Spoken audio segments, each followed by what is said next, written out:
Are we discussing on today's podcast, you ask? Well, it's Tuesday, so that means crossover with Javier Reyes of Locked On Padres, discussing the state of the NL West. Are those San Diego Padres okay? And then we're doing a little MLB draft, drafting the players that have disappointed us the most in the first half of the MLB season, because I think at the time of you guys listening to this podcast, we might be halfway done with the MLB season, if you can believe it. So drafting biggest disappointments, talking about the state of the NL West on today's Locked On Diamondbacks crossover.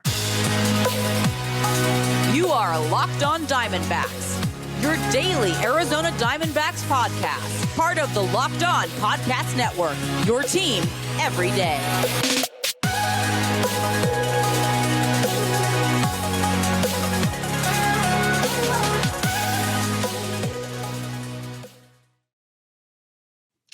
Welcome into the Locked On Diamondbacks podcast, part of the Locked On Podcast Network. Your team every day listening to who? The always charismatic host of this podcast, Miller Thomas. I'm a multimedia journalist and I'm a graphic designer, so please go check out my website, MillerThomas24.myportfolio.com. On there you can see all my latest work, from my packages to my articles to my photos and my graphic design. If you want to see more content by me, just follow me on Twitter at CreatorThomas24 for my personal account, or just look up Locked On Diamondbacks, both Twitter, Instagram for the podcast handle. And of course, thank you for making Locked On Diamondbacks your first listen every day. Would not be able to do this podcast without you, my loyal listeners, sharing, subscribing, reviewing, doing all that so I could do this podcast for you. Thank you. It's free and available on all platforms, so please continue to tell your friends. One of those platforms is YouTube, so please hit subscribe on the Locked On Diamondbacks YouTube channel. And today's episode is actually brought to you by Game Time. Download the Game Time app, create an account, and use code LOCKEDONMLB for $20 off your first purchase. Last minute tickets, lowest price, guaranteed. But now, without further ado, let's bring on the man of the hour, Javier Reyes of Locked On Padres. Let me get my name out of there. Sir, how you doing today? I am doing swell. We are recording this for full transparency in the middle of the Padres game. And you know, I'm saying, oh, Javi, you're a fake fan. Well, first of all, I got the game playing separately on the side. I'm keeping up. Don't worry. And I'll also watch. I love the MLB, like the little game recap things that they have. You know what I mean? Like the condensed game stuff. That's always helpful if I miss it. On MLB.com or ESPN? Yeah, I think the MLB.com one, I'm pretty sure. Like the little Instagram stories thing that they do. Yeah, those are cool. I like that they put that up afterwards. And then also because of my subscription, I could just watch the game.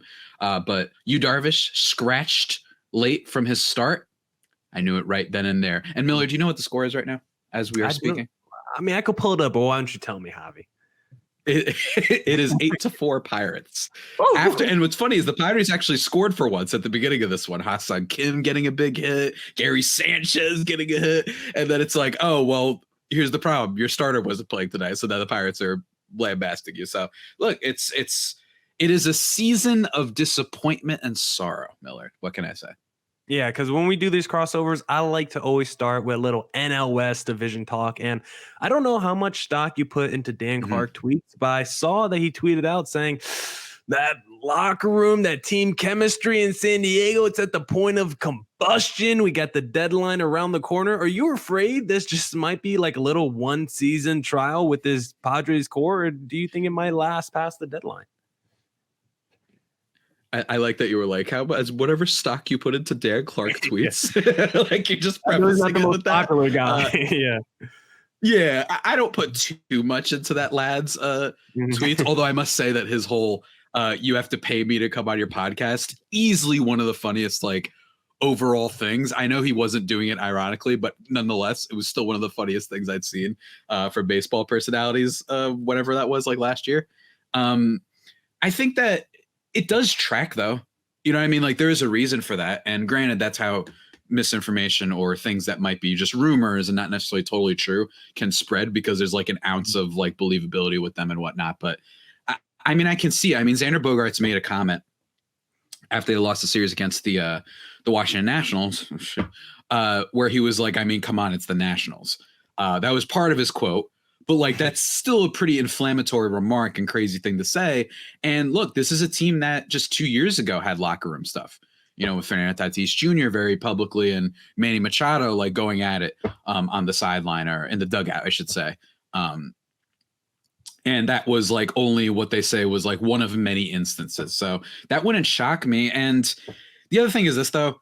Team chemistry is big, but what locker room is okay when it's a bad team? You know what I mean? Like, I'm sure the Mets locker room has been a mess. I'm sure that the Cardinals locker room has been a mess. And that's not necessarily good or bad. I'm not going in one way or the other, but that's just kind of what happens. So I don't know if like that's the sign of like Bob Melvin losing the locker room or whatever that means, right? I think that it's like a team that they know they're underperforming, that they got all these guys that are getting paid a crap ton of money, deservedly so, but they're underperforming drastically, and they're embarrassing not just themselves, but kind of like the sport in a lot of ways, because this is a team that went after and said, screw you. It's actually great to spend money on players. And they did that, Peter Seidler and his money and AJ Preller giving out the contracts. And now you're following it up with some of the worst like baseball and no heart, no clutchness. So it looks really bad for the Padres, and it wouldn't surprise me. I don't know about you, Millard, we're students of the game. Doesn't it feel like we're getting like an athletic article or something of that ilk about the Padres, like some rumor of it? Feels like we're due to get something like that. And I'm honestly a little bit surprised that hasn't happened already. Maybe it'll happen after the season, but yeah, I mean, it's them and the Mets. The Mets, we've seen it a little bit with Buck Showalter kind of antagonizing the media a little bit, and certainly we'll be talking about the Mets in a little bit, but yeah, I think we're due. What do you think? Well, with the Athletic seemingly downsizing year after year, I wouldn't be surprised if they need a couple inflammatory articles to get some viewership going over there. But like you said, I think it's a good point you made about team chemistry. Like, it's probably one of the more overrated things we talk about in sports, because there's a whole lot of really good teams in all sports where the locker room isn't exactly gelling. I mean, I don't think the Warriors, when Draymond punched Jordan Poole, or when you had that Kevin Durant Draymond incident, like those teams are still winning a lot of games, going deep in the postseason. But I don't know how tight knit the locker room was at that point. I mean, but how far did those teams go though? Come on, don't leave it out. I mean, I'm just saying.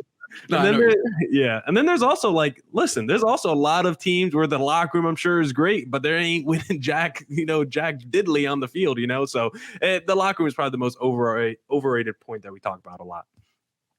I think for baseball particularly, I think you can argue that in football and basketball and some other team sports that it does matter a lot more. Like with basketball, the Draymond Green Jordan Poole incident, but like, who was it? Jeff Kent. I forgot the player, and SB Nation / Secret Base did like an awesome video. I don't know if you're familiar with their beef history videos that they do over there. Those are really fun. Everyone go check them out. Baseball fans, the Jeter A-Rod one is incredible, but they did one on Barry Bonds, and I believe I forgot the name of the other Giants player that it's Jeff Kent. And that one has like 1 million views. It's really great. And those two hated each other, and they were both kind of crappy. You know what I mean? This wasn't one side or the other. They both stunk for a bunch of different reasons, but it's an incredible video because they were both awesome on the field. Like, reportedly, they fought during the middle of the game. They were winning, but like, it didn't matter. They were great. So, I think in baseball is the one sport where I don't know how much it's got to matter a little bit. These are human beings, but out of all of them, it's the one that's the hardest to be able to analyze and track. I just feel like unless you're in the locker room every day, which no one is aside from them, you can't really tell. Well, let's just play a little game here and throw out a hypothetical. If Tatis and Machado were beefing in that locker room and you had to choose one's got to go. I knew it. Gotta pay Soto. You just paid Bogarts. All your pitchers got paid. You got to decide. Are we keeping Tatis? Are we keeping Machado? One's got to go. Who's leaving? I knew you were going to do this, but I thought you would do Tatis and Soto. I don't know why. Yeah, I didn't think it would be Manny again. I thought you were going to mix it up, but no, that's funny. I think neither of them can go realistically. I know it's a theoretical, but they're both extended long term. If Manny wasn't, then yeah, he'd be like, if they didn't extend him before the season, that'd be one. Yeah. And his name will be brought up later in our conversation as well. I mean, they're going to get rid of Manny. He's older. Tatis has all the potential. He's got the blockbuster value. Just how it works. I'm just looking at Tatis's numbers again, like right now through this season, even after missing the last year and a half on the calendar. I don't even know how long it was. The dude looks like he hasn't missed a beat statistically. So yeah, I think he's been pretty good overall, especially with the defense being so good. The only thing with him that he's missed a beat on, which because he's so talented, it almost doesn't matter, but swinging at literally every pitch.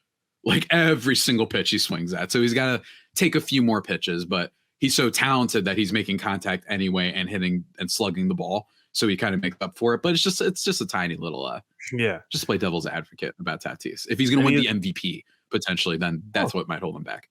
And he's like, I haven't played baseball in 2 years. I'm swinging at everything I've seen. It's been a while. Exactly. Like, I get it. So I get it.